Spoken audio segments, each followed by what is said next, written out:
इस दुनिया में हर व्यक्ति अपने मन से परेशान है, लेकिन चूंकि वो उसे देख नहीं पाता इसलिए दूसरे को परेशानी का कारण बताता है। तुम अपने टारगेट से बढ़कर काम करते हो, उत्साह बढ़ता है, और जब भी तुम अपने टारगेट से कम काम करते हो, उत्साह घटता है। डिसिप्लिन एक ऐसी चीज है जो कष्ट से ही आती है। डायरी मतलब डिसिप्लिन।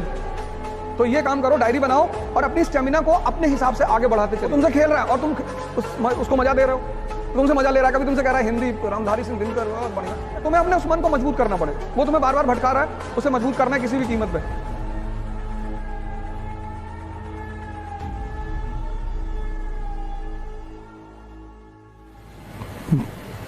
जय हिंद फ्रेंड्स।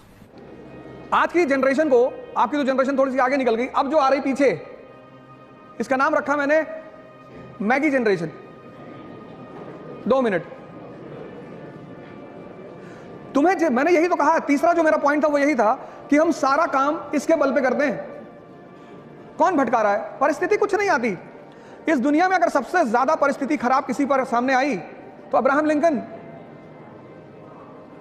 एपीजे कलाम, महात्मा गांधी, किसके सामने नहीं है? अगर हम यहां जितने लोग बैठे हैं, अगर सबको अपनी अपनी कहानियां सुनानी पड़े तो सबके जीवन का एक हिस्सा दर्द का होगा। लेकिन फिर भी सारे टीचर्स स्कूल आते हैं, पढ़ा रहे हैं, किसी स्टूडेंट को कुछ फील नहीं होता होगा कि इस व्यक्ति के साथ क्या हो रहा है। ये तुम्हें कौन, एक आईपीएस ऑफिसर है आज, उनके बारे में सर्च करना, कर्नाटक कैडर के, रवि चंदनवारा, पढ़ना उस आदमी के बारे में। मतलब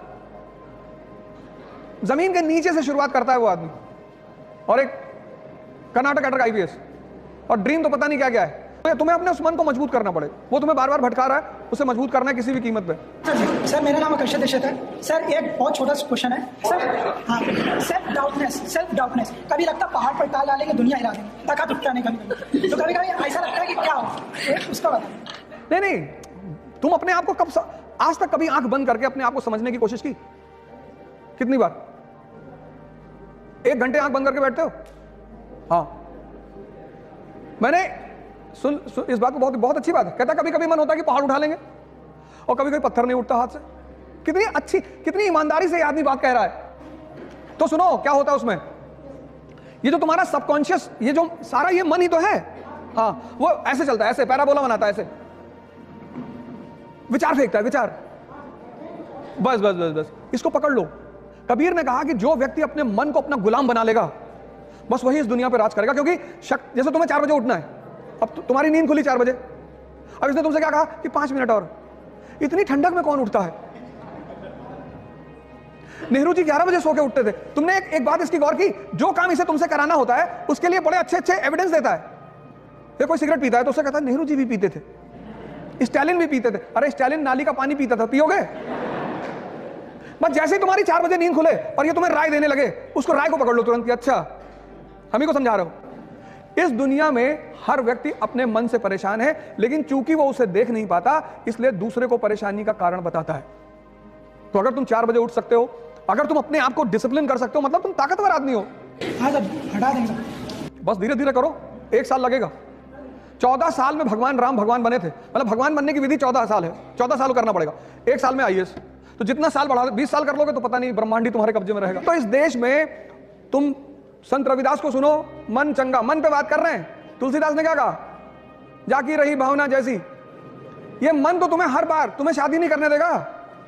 अगर 5-6 लड़कियां एक साथ खड़ी कर जाएं कि इसमें चुन लो, फिर डिस्टर्ब कर देगा तुमको कि नहीं ये नहीं। वो तुमसे खेल रहा है और तुम उसको मजा दे रहे हो, तुमसे मजा ले रहा है, कभी तुमसे कह रहा है हिंदी रामधारी सिंह दिनकर बहुत बढ़िया, और तुम दिन भर बैठ के सोच रहे हो कि हाँ यार रामधारी सिंह।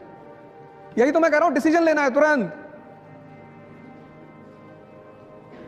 जिस दुकानदार के पास जब जाते हो कोई सामान लेने, अगर वो सामान उसके पास नहीं हो तो पता क्या कहता है? साहब आजकल इसकी सेल नहीं हो रही है, बड़ी शिकायत आ रही साहब। आप साहब एक काम करो, आप साहब ये नया प्रोडक्ट है साहब बाजार में, बड़ा बढ़िया प्रोडक्ट है साहब। तुम उससे पूछो कि जो मैं मांग रहा हूं वो है क्या? तुम बिस्लरी की बोतल मांगे, उसके पास नहीं है, कहेगा हिमालय का पानी ले लो। मैंने पूछा बिस्लरी है? कह रहा साहब बिस्लरी के पानी में बहुत शिकायत आ रही। मैंने कहा है कि नहीं? कहा भैया बिस्लरी नहीं। तो उसको मत खेलने दो, एक डिसीजन लो, और जितना बड़ा एंबिशन होगा उतना बड़ा खतरा होगा। खेल रहा है तुम्हारे साथ, कल से मत खेलने देना। डिसिप्लिन एक ऐसी चीज है जो कष्ट से ही आती है। जैसे बैठ के मत पढ़ो, मैंने ये डाइस ले रखी थी, मैं इस पे पढ़ता था, कम से कम 3 से 4 घंटे, 12 घंटे मत करना वरना स्पाइनल प्रॉब्लम हो जाएगी। कुछ लोग क्या करते हैं ना, अत्त मचाना शुरू कर देते हैं। बाबा रामदेव ने जब शुरू में बताना शुरू किया कि कपाल भाती करने से चेहरे पे चमक आती, एक भाई साहब ने 1.25 घंटा कर लिया, किडनी पलट गई, वो 2 महीने आईसीयू में रहे। किसी भी काम की शुरुआत धीरे धीरे करो, डिसिप्लिन कष्ट से आएगा। अपने आप को कष्ट दो और अपने ऊपर नजर रखो। एक शेड्यूल बनाओ और शेड्यूल छोटा बनाओ। आप 3 घंटे का शेड्यूल बनाओगे तो तुम्हारा मन बगावत करेगा, कहेगा नहीं नहीं 3 घंटे का नहीं 10 घंटा। यही तो उसका खेल है, कहेगा पूरा दिसंबर बैठ के पढ़ना है। जब तू, अगर यहां कुछ लोग बाहर के होंगे तो जब तुम अपने घर जाते होगे छुट्टी में तो एक किताब लेके जाता होगा कि घर चल रहे हैं और टाइम वेस्ट नहीं करेंगे, पढ़ेंगे बैठ के। और जब तुम घर पहुंचते हो तो तुमसे क्या कहता है कि यार कानपुर में तो पढ़ ही रहे हो। पता लगा जितनी किताब लेके गए थे बिना खुले सब वापस आई है। छोटे छोटे वो बनाओ गोल, कहो 3 घंटा पढ़ेंगे। तो जब तुमने 3 घंटे का गोल बनाया और पढ़ गए 7 घंटा, कितना मजा आया उस दिन। जब भी तुम अपने टारगेट से बढ़कर काम करते हो उत्साह बढ़ता है, और जब भी तुम अपने टारगेट से कम काम करते हो उत्साह घटता है। तो जब तुम 10 घंटे का टारगेट बना के सिर्फ 3 घंटे पढ़ते हो और ये प्रक्रिया 2 महीने चलती है तो तुम डिप्रेशन के शिकार धीरे धीरे होने लगते हो। इसलिए कम टारगेट बनाओ और ज्यादा आउटपुट निकालो और कष्ट दो अपने आप को। वही मैंने तब शब्द का इस्तेमाल किया, क्योंकि वो तुम्हारी अचीवमेंट होगी, कोई कर नहीं पाएगा।